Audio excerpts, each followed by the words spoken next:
iman. Apa saudaraku? Iman. Ya. Karena firman Tuhan berkata, tanpa iman mustahil berkenan kepada Allah. Jadi kita harus punya iman. Ini Ibrani 11 ayat 6 berkata, tetapi tanpa iman tidak mungkin orang berkenan kepada Allah. Sebab barang siapa berpaling kepada Allah, dia harus percaya bahwa Allah ada dan bahwa Allah memberi upah kepada orang yang sungguh-sungguh mencari Dia. Amin. Nah, amin, saudaraku. Ya, saudara harus percaya bahwa Allah ada. Oke, mau kita percaya Allah ada, saudaraku. Tetapi Allah juga memberi upah pada orang yang sungguh-sungguh mencari Dia. Amin. Oke.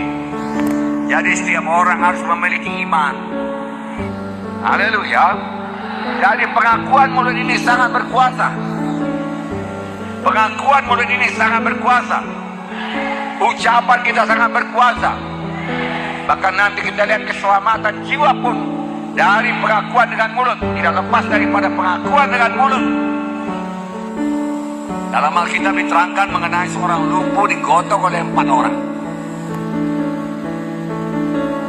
Matius 9 ayat 2 saya bacakan. Maka dibawa oranglah kepadanya seorang lumpuh yang terbaring di tempat tidurnya. Ketika Yesus melihat iman mereka, berkatalah ia kepada orang lumpuh itu, percayalah hai anakku, dosamu sudah diampuni. Dan selanjutnya dalam Markus 2 ayat 11 dikatakan, kepadamu kukatakan, bangunlah, angkatlah tempat tidurmu, dan pulanglah ke rumah. Firman Tuhan berkata, ketika Tuhan melihat iman mereka itu, tentu saja yang sakit ini beriman, 4 orang ini pun beriman.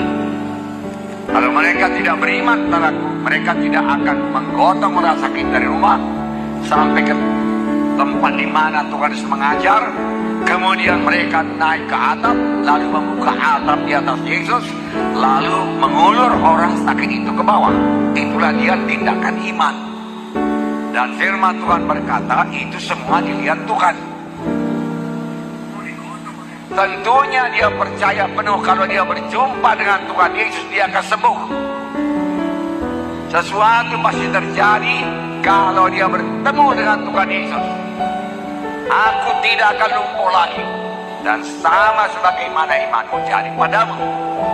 Tuhan Yesus berkata kepadanya, hai anakku, imanmu telah menyembuhkan engkau. Hai anakku, dosamu sudah diampuni. Manakala lebih mudah mengatakan, anakku, dosamu sudah diampuni, atau angkatlah tempat tidurmu, bangun dan bangkitlah pulang ke rumahmu. Tetapi supaya kamu tahu anak manusia di dunia ini berkuasa mengampuni dosa, kepadamu kukatakan, bangunlah, angkat tempat tidurmu, pulanglah ke rumahmu. Yesus melihat iman mereka. Iman dapat dilihat dari pengakuan iman ucapan yang seturut dengan janji Tuhan tersebut, saudaraku, dan dari tindakan iman. Yakobus 2:26 berkata, seperti tubuh tanpa roh adalah mati, demikian juga iman tanpa perbuatan adalah mati. Harus bertindak. Ini percaya, ini beriman.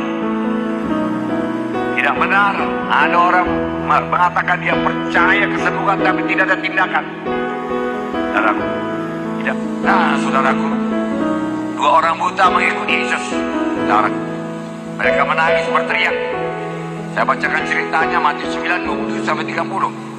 Ketika Yesus meneruskan perjalanan dari sana, Yesus meneruskan perjalanannya keluar kota, 2 orang buta mengikutinya sambil berseru-seru katanya, kasihanilah kami, hai anak Daud.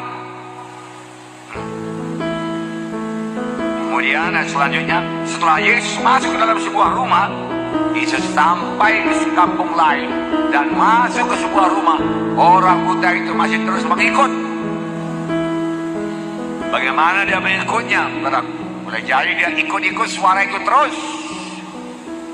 Saudara, walaupun dia buta, saudara, dia ikut terus. Inilah tindakan iman. Amin. Ya. Datanglah kedua orang buta itu kepadanya dan Yesus berkata kepada mereka, "Percayakah kamu bahwa aku dapat melakukannya?" Mereka menjawab, "Ya Tuhan, kami percaya." "Percaya engkau aku dapat melakukannya?" "Ya Tuhan, kami percaya."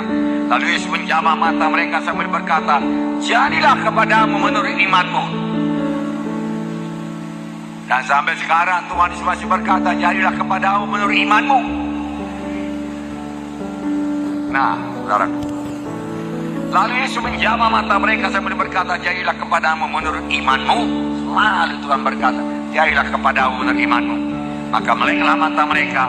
Dan Yesus pun dengan tegas berpesan kepada mereka, katanya, "Jagalah supaya jangan seorang pun mengetahui hal ini." Nah, Markus 5 ayat 28 dan 34. Sebab katanya, "Satu jamah saja jubahnya, aku akan sembuh." Hasilnya ayat 34. Maka katanya kepada perempuan itu, "Hai anakku, imanmu telah menyelamatkan kau. Pergilah dengan selamat dan sembuhlah penyakitmu." Semua kita tahu ini cerita seorang perempuan yang sudah 12 tahun sakit pendarahan. Sakit pendarahan kepada orang Yahudi merupakan satu hal yang najis. Dia tidak bisa datang ke dekat kerumunan orang banyak. Kalau dia datang kepada kerumunan orang banyak, dia harus berteriak, "Najis, najis, najis." Lalu orang akan menyingkir, saudaraku. Dan sudah 12 tahun, saudaraku, dia berobat dan tidak sembuh-sembuh. Tetapi sudah dia mendengar tentang Yesus, saudaraku, imannya tumbuh. Lalu dia tidak berkata, dia tidak putus asa, dan berkata, "Penyakitku sudah parah sekali, 12 tahun pun sakit, tidak bisa sembuh juga, maka kali ini pun tidak akan sembuh juga." Dia tidak berkata demikian. "Kalau aku jamah saja jubahnya, pasti sembuh." Ini lain dari yang lain. Aku akan datang kepadanya. Aku langgarlah peraturan orang Yahudi. Lalu dia langgar peraturan orang Yahudi dengan orang banyak, dengan kerumunan laki-laki yang mengikuti Yesus. Dia jamah jubah Yesus karena imannya berkata, "Kalau aku jamah jubah Yesus, aku akan sembuh." Jangan kita pindahkan iman itu, saudara, mengeluarkan kuasa dari Tuhan Yesus.